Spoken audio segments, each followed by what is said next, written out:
I have never lived in China. I commuted within the region, anything from day trips to a week. Normally, I spent weeks travelling around Asia, dropping into several countries. I visited China dozens of times, mainly in Hong Kong, Macau, Guangzhou, Shenzhen and Shanghai. I've never been to Beijing, so I'll only cover what I know. Let's dive in.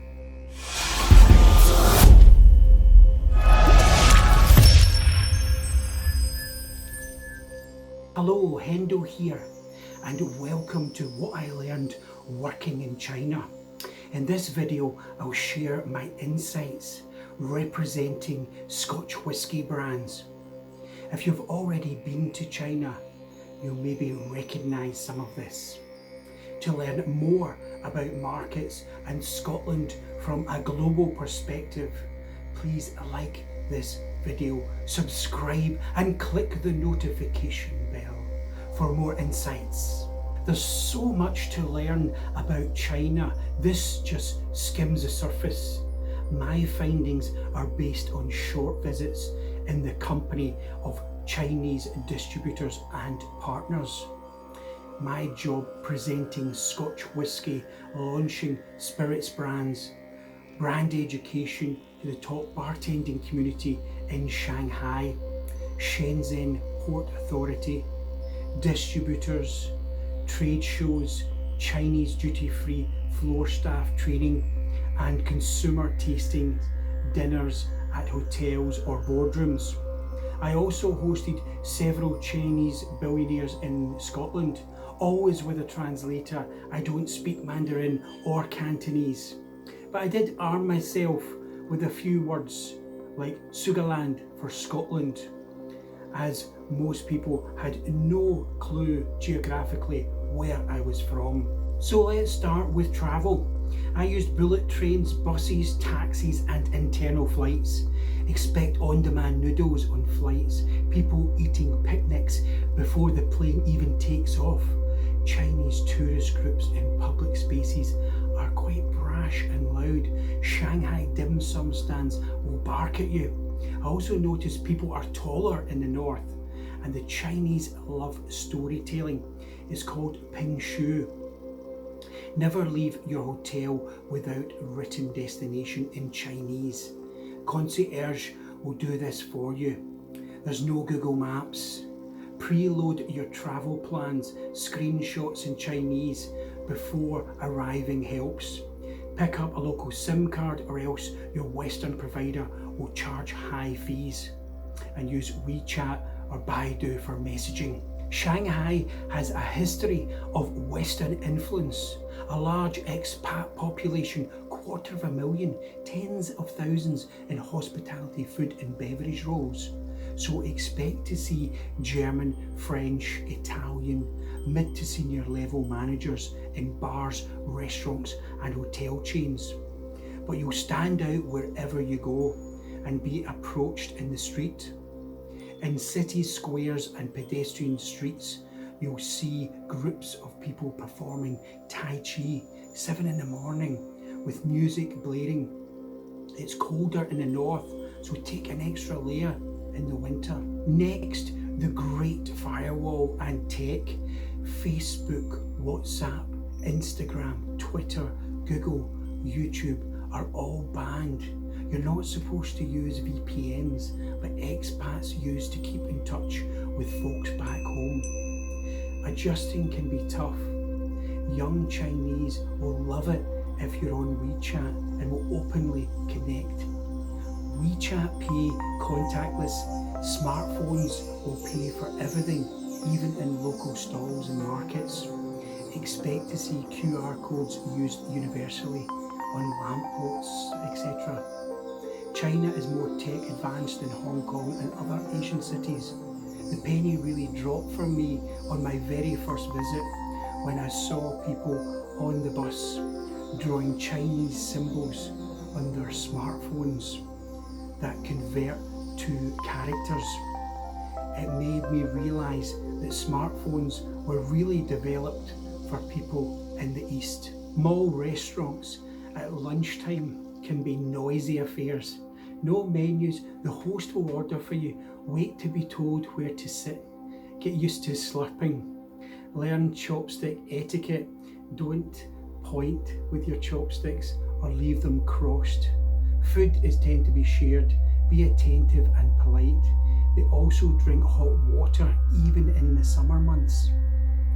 And don't go overboard with bowing. It's not expected of you. That's more Japan. And by the way, the Chinese do not like the Japanese. Next up is doing business. So despite Westerners thinking China is simply a copy culture and a big factory, I found a lot more going on. Yes, in Shenzhen people will directly present your product saying they want to copy and openly talk about it. IP is their end goal. Contracts can be more fluid in the West, legally binding, but written Chinese supersedes English documents here. Decision making can be left to lower ranking officials or be confusingly pushed back until bosses give authority. Expect to be buttered up over drinks, and business talks can start much later on. In a chef's school, I saw posters displaying food health benefits as medicine, something I don't see in the West. As a presenter, I slowed my speech and any wild hand gestures. Expect a wall of silence when asking audiences for interaction. Losing face in front of others is a big thing in Chinese culture. However, as a Western speaker, they quietly like you to be a little theatrical or eccentric, almost expect it. So wear bright colours. I wore a kilt often, and then expect lots of selfies. You'll be popular. In the offices or workplaces, you might see spontaneous worker chant routines. I took gifts and received gifts which were thoughtful. Packaging is important here. Outwardly, bigger is better is perceived generosity. It's worth noting if you're in fast-moving consumer goods. Finally, scale and the self. I really noticed the scale and speed of change here. A fifth of humanity, China is constantly changing. Opinion from a distance can be narrow, but once up close, you get to understand the challenges of 1.4 billion people. Large infrastructure projects moved fast in centralised political system, mobilising without local input, but also there's special economic zones. Perception that things are cheaper in China because cheap exports, but costs and inflations are rising. China is quite expensive on the ground. I saw big infrastructure projects and across the whole Southeast Asia region. Dramatically physical changes every few months. I returned a new runway at an airport, new highways or apartment blocks just appearing. It's worth following the Belt and Road Initiative and how the Pearl River Delta was developed. The Confucius-led Chinese self is always changing and evolving. Ritual is not the old-fashioned word in the Western context. It can be transformative.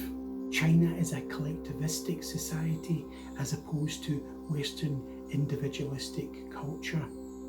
The influence of young Chinese natives, digital natives, can make or break Western luxury brands. Chinese promoting Western brands and Western promoting Chinese brands. It's quite commonplace here. After my presentations, we often signed some big deals, so I know what I did had an impact. It's worth being attentive and supporting your Chinese partners because it will bring repeat business and growth. So tell us what you think. Have you been to China? How did you find it? As always, pop your thoughts in the comments. I hope this was useful in some way, and until next time, thanks very much for watching.